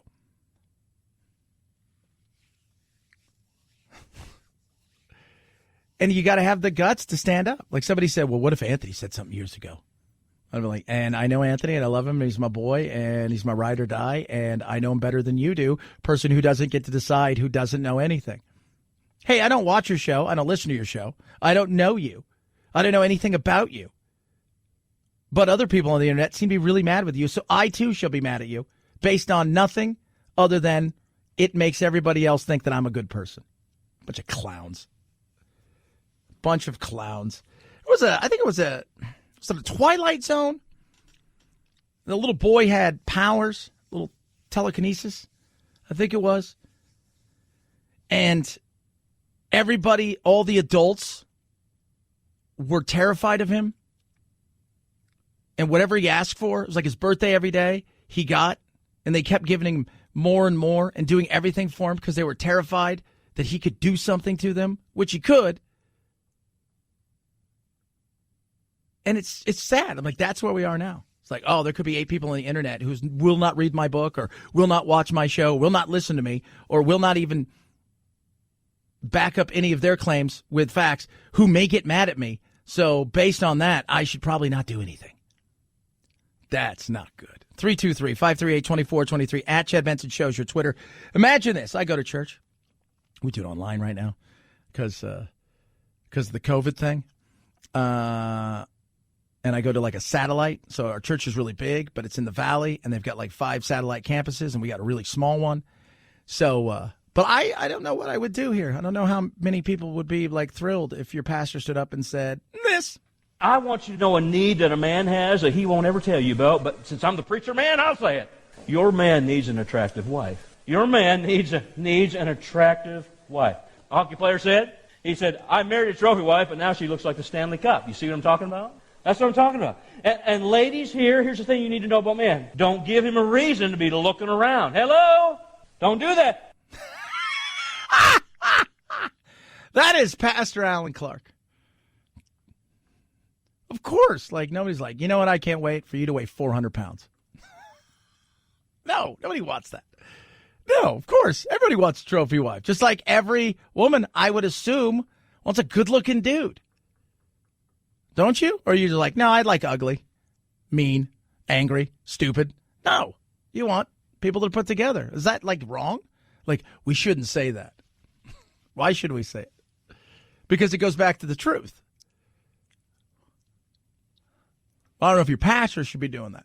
I'm not saying every woman can be the epic trophy wife of all time, like Melania Trump. I'm not saying that at all. But all I can say is, not everybody looks like that. Amen.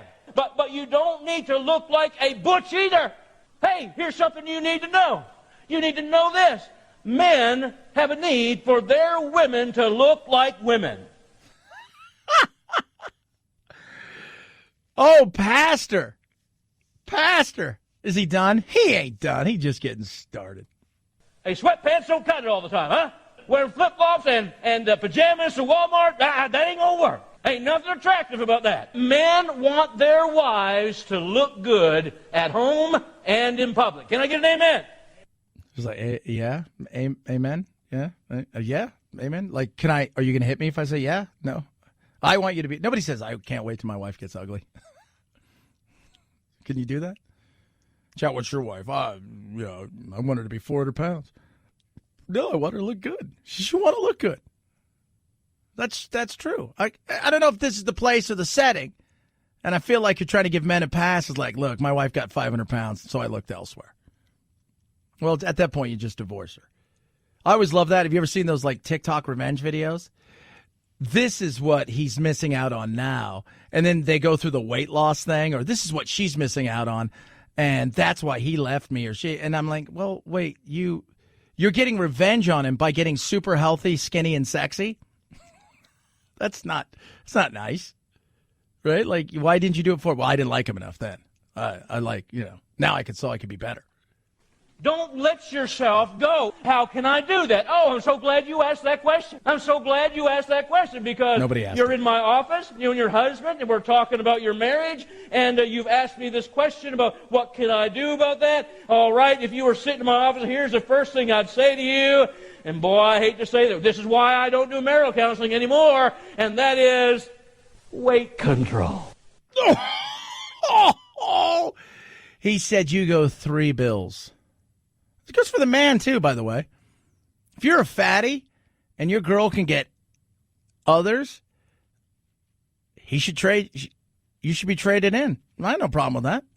Right? I mean, we go to the gym. I'm going for health reasons. No, you're not.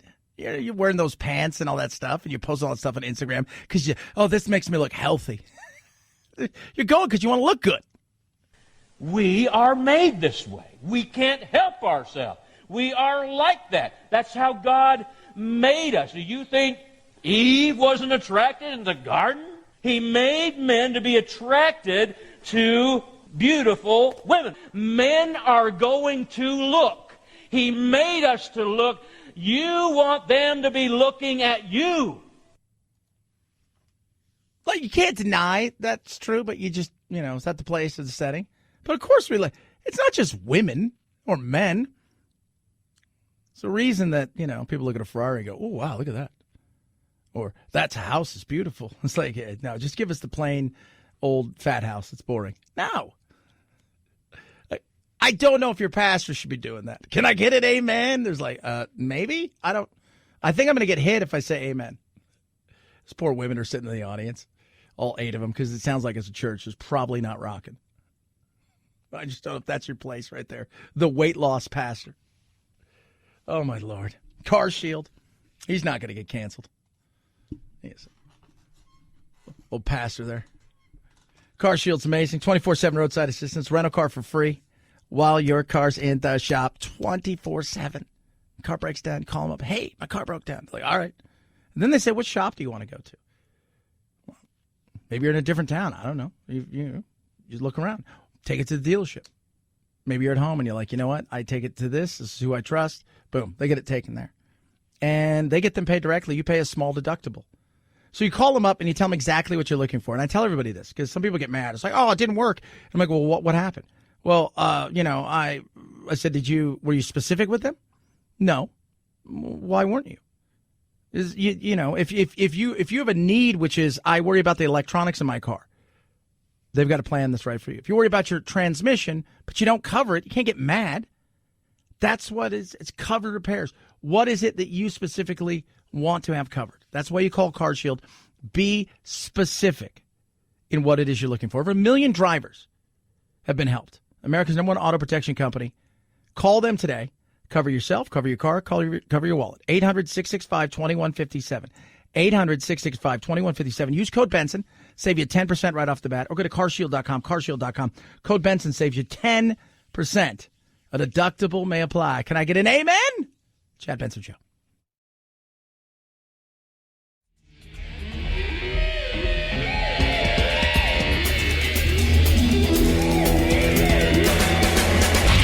You go, boy. This isn't about right or left. This is just about right and wrong.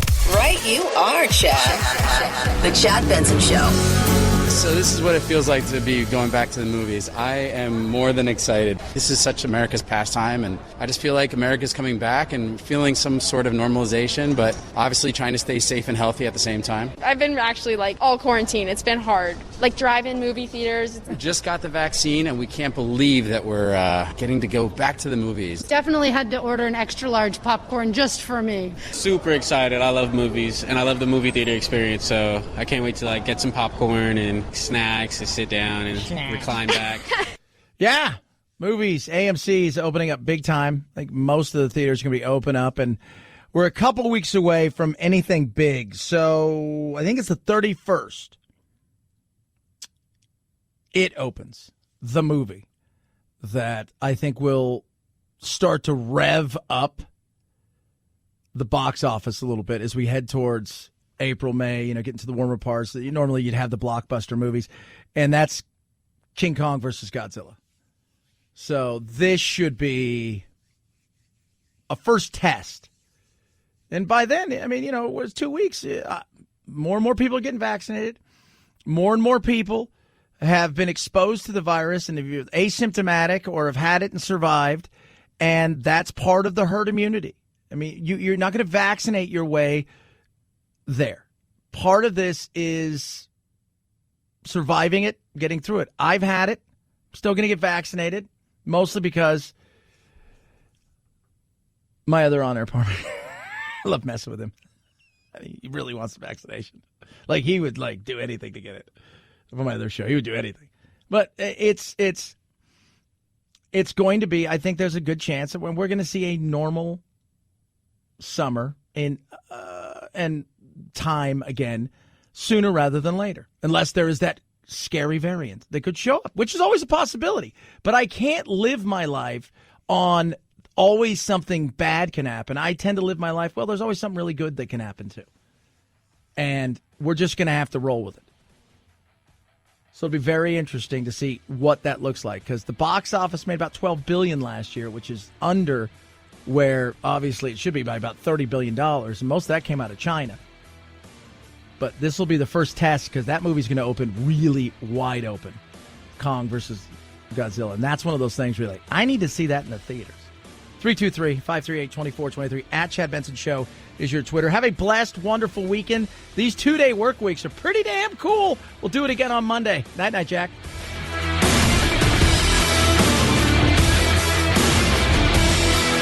This is The Chad Benson Show.